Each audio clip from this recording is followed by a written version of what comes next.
Pada waktu yang telah ditetapkan itu tahun depan, aku akan kembali mendapatkan engkau. Pada waktu itulah Sarah mempunyai seorang anak laki-laki. Lalu Sarah menyangkal, katanya, aku tidak tertawa, sebab ia takut. Tetapi Tuhan berfirman, tidak, memang engkau tertawa. Mari kita masuk dalam doa. Tuhan, kiranya engkau memberkati akan perenungan firman-Mu, kiranya engkau bersama dengan kami, menyertai perkataan-Mu sendiri, sehingga kami boleh berjumpa dengan Tuhan lewat pengupasan dari perkataan Tuhan yang disimpan, yang dibaca berulang-ulang, yang dihidupi, yang menghibur, yang menguatkan, yang membentangkan pengharapan di masa depan kepada umat-Mu selama ribuan tahun. Kiranya saat ini pun kami boleh mendengarkan ya sebagai perkataan Tuhan yang hidup. Dalam nama Yesus kami berdoa. Amin. Ya, minggu kemarin kan kita udah baca ya mengenai Abraham, bagaimana dia dipanggil oleh Tuhan. Dan dia dipanggil dari kehidupan yang lama untuk masuk dalam kehidupan yang baru. Nah sekarang setelah mengalami dia berjalan di dalam perjalanan yang panjang, Tuhan sudah memberkati Abraham. Ya, Tuhan sudah memberikan kepada Abram itu banyak harta benda, banyak orang-orang. Abram itu kayak sudah nggak mau apa-apa lagi. Dia sudah mengatakan dalam bagian ini tadi ya, apa yang engkau akan berikan kepadaku lagi? Ketika Tuhan menjumpai Abram, ya, lalu Tuhan mengatakan apa di situ? Jangan takut Abram, aku perisaimu, upahmu akan sangat besar. Waktu Tuhan mengatakan mengenai upahnya Abram, Tuhan bilang apa? Abram bilang apa?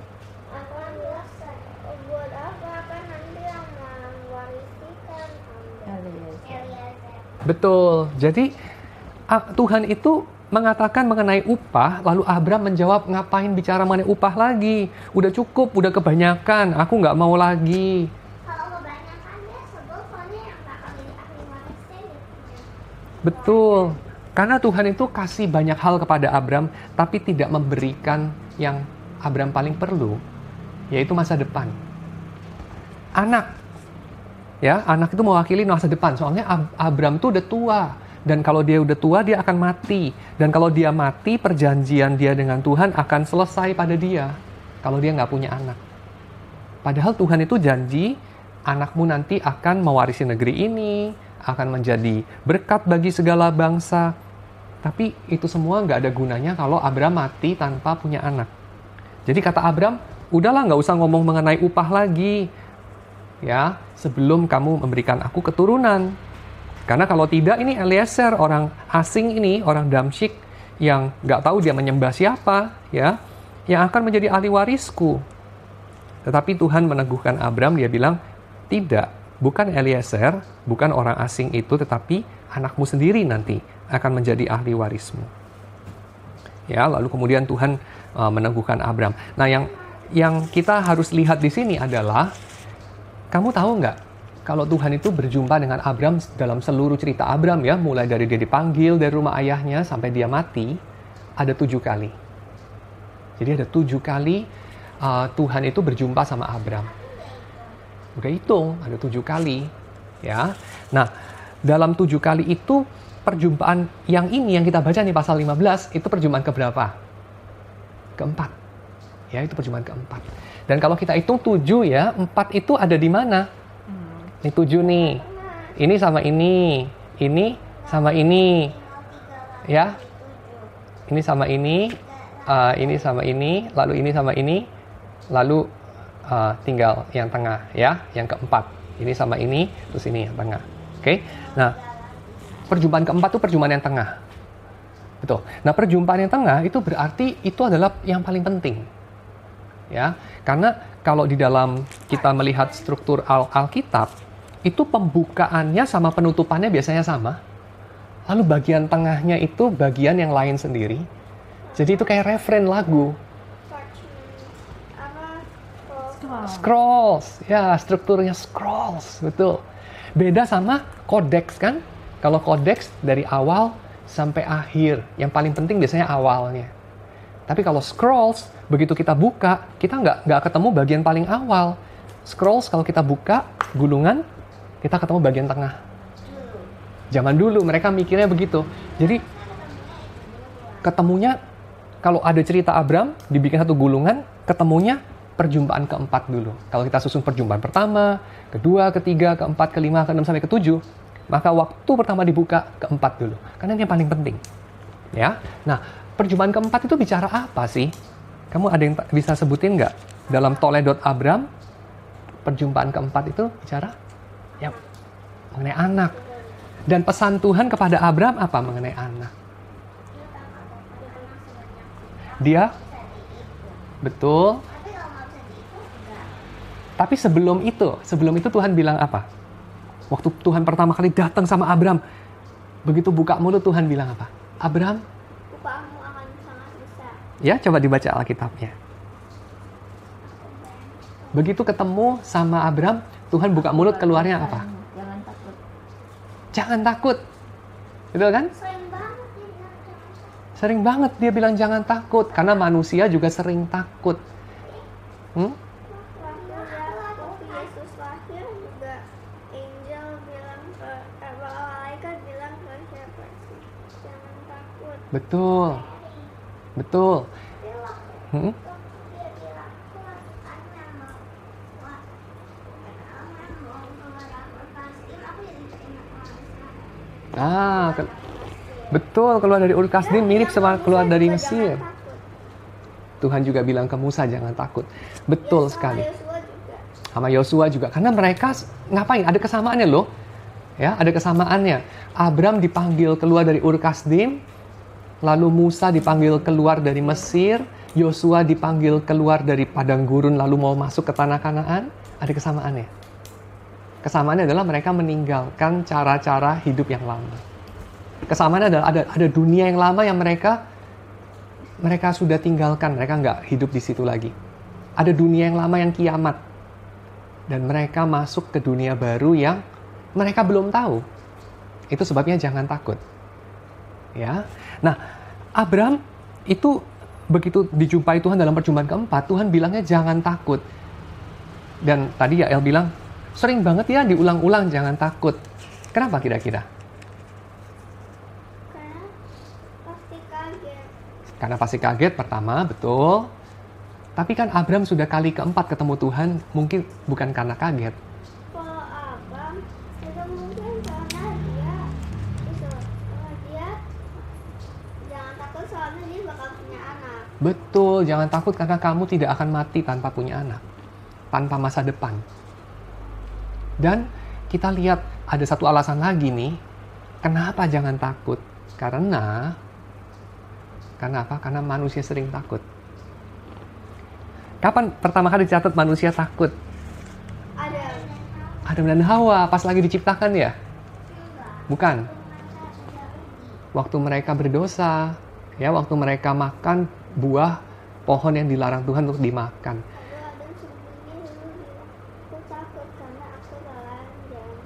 Tapi itu sebetulnya alasan ya. Telanjang nggak bikin takut. Telanjang tuh bikin apa? Telanjang tuh bikin malu. Dia takut karena dia melanggar perintah Tuhan, dia makan yang nggak boleh dimakan itu. Dia bersalah maka dia takut. Tapi dia bilang, aku takut sebab aku telanjang. Nah, jadi itu sudah alasan ya, sudah satu dia defense, dia membela dirinya sendiri. Ya, dia nggak mau ngomongin soal aku salah, dia ngomongin aku takut soalnya aku telanjang. Jadi dia nggak perlu ngomong aku sudah makan buah itu. Ya, nah ini ciri daripada orang yang lari dari Tuhan. Kalau dia lari dari Tuhan, dia banyak alasannya, dia banyak defense-nya, banyak topengnya, banyak bajunya, ya banyak perisainya, Itu sebabnya Tuhan ngomong soal jangan takut Abram, aku perisaimu. Nggak usah bikin perisai buat diri kamu sendiri, nggak usah bikin cawat buat diri kamu sendiri, karena aku perisaimu. Adam, dia takut, dia ngumpet di balik semak-semak. Ya. Dia sebetulnya takut tapi dia bilangnya malu.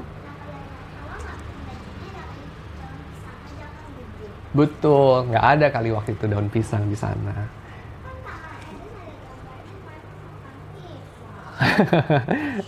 Nah, tapi mau pakai daun pisang, mau pakai daun ara, itu tetap sama. Yaitu Adam dan Hawa menyembunyikan diri dengan bukan memakai Tuhan sebagai baju. Tetapi baju yang bukan dari Tuhan itu tidak bikin mereka tidak malu loh. Mereka sudah pakai cawat dari daun ara, mereka tetap ngumpet di balik semak-semak. Artinya walaupun sudah pakai baju, sudah pakai pembelaan diri, sudah pakai gengsi, sudah pakai segala pangkat dan segala kehebatan, tetap malu. Ya, dan tetap takut. Karena masalahnya bukan di situ. Karena masalahnya mereka tidak mau menerima baju dari Tuhan. Dan itu nanti sampai ke zaman Yesus. Karena Yesus bilang apa? Jangan khawatir akan apa yang akan kamu pakai. Ya, jangan khawatir akan muka kamu taruh di mana. Kenapa? Karena Tuhan bilang apa? Itu loh bunga-bunga di padang. Dia tuh punya gengsi yang lebih indah dari Salomo. Dia punya baju yang lebih glorious, lebih splendor daripada Salomo. Lebih cantik dari Salomo. Masih ingat Adam dan Hawa pertama kali terpesona sama cantiknya siapa? Sama hebatnya, gengsinya. Ular. Ular itu cantik, hebat, memukau. Dia beautiful. Tetapi kata Tuhan Yesus, bukan hanya ular. Juga bunga-bunga di padang. Bukan hanya Salomo dengan segala kemegahannya. Tapi juga bunga-bunga di padang. Ya, jadi artinya kalau Tuhan mau, dia bisa kasih bagus apa saja. Termasuk kembang yang hari ini ada, besok mati. Tuhan bisa kasih bagus, itu urusan kecil. Tapi buat manusia itu urusan besar. Ya, bagus apa tidak, bergengsi apa tidak, buat manusia itu urusan besar. Nah, buat Tuhan itu urusan kecil. Ya, urusan anak kecil itu. Yang paling penting adalah bagaimana kamu di hadapan Tuhan. Itu paling penting. Dan di hadapan Tuhan, itu masalahnya kenapa kita takut. Kenapa kita malu? Kenapa kita merasa bersalah? Dan Tuhan berespon di sini. Hei Abram, perisaimu itu aku sendiri. Ya, perisaimu itu diri aku sendiri. Dan kemudian Abram menjalin perjanjian sama Tuhan. Ya, Tuhan jabat tangan lagi sama Abram. Kasih tanda tangan surat kontrak. Dan surat kontrak waktu itu nggak pakai kertas, pakai materai, tapi pakai apa? Pakai omong sama pakai apa? Binatang dipotong, dibelah dua. Ya, disahkan dengan cara itu binatang dibelah dua, terus mereka jalan di tengah-tengah. Waktu jalan tengah-tengah, dua pihak yang berjanji akan bilang begini, biarlah tubuhku terbelah seperti binatang ini kalau aku melanggar janjiku. Dan Tuhan mengajak Abram jalan di tengah itu. Tapi Tuhan sendiri yang jalan di tengah situ. Ya, dan kita nanti lihat sewaktu Tuhan jalan di tengah situ, bukan tidak ada takut. Nah, ini yang menarik. Bukan tidak ada takut. Karena dikatakan di situ, menjelang matahari terbenam, tertidurlah Abram dengan nyenyak, turunlah meliputnya gelap gulita yang mengerikan. Ada kata takut lagi muncul. Mengerikan, menakutkan. Tuhan itu menakutkan, tapi seringkali kita tidak takutnya sama Tuhan. Tapi hari itu Tuhan yang mengerikan itu datang dalam bentuk satu perisai. Dia menjadi perisainya Abram supaya dia tidak takut. Tuhan yang menakutkan itu membuat Abram tidak takut lagi.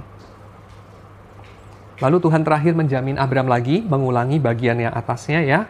Kepada keturunanmu akan kuberikan negeri ini. Lalu episode kedua yang tadi kita baca, bertahun-tahun kemudian Tuhan menepati janjinya. Tahun depan Abram, Sarah akan mengandung dan memiliki anak. Lalu kemudian Sarah ketawa, hihihihi. Mungkin sambil tutupin giginya atau mulutnya, hihihihi yang sudah agak ompong. Tuhan ya, aku ini udah tua, ya nggak mungkin lah tahun depan aku punya anak. Udah telat, ya terlambat. Kamu sih tunda-tunda kelamaan, udah telat sekarang.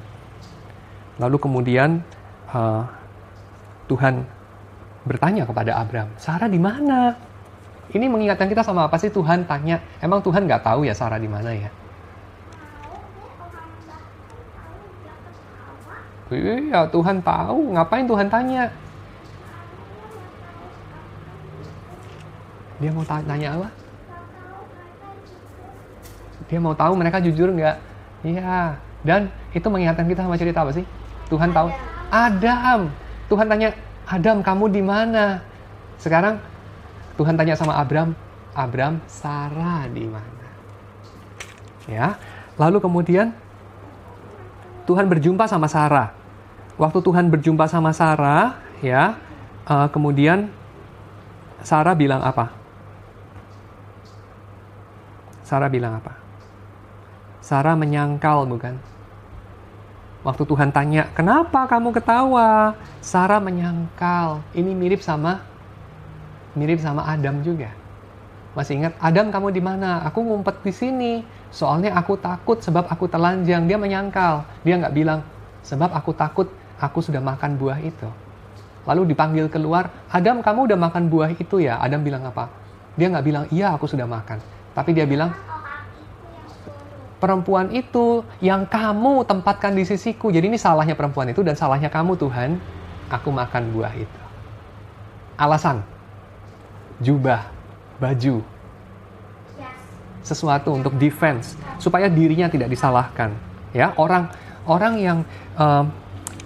yang bersalah, orang berdosa, itu memang selalu defense. Selalu di depan-depan dia sangat peka disalahkan. Kamu nyalain aku ya? Padahal tidak.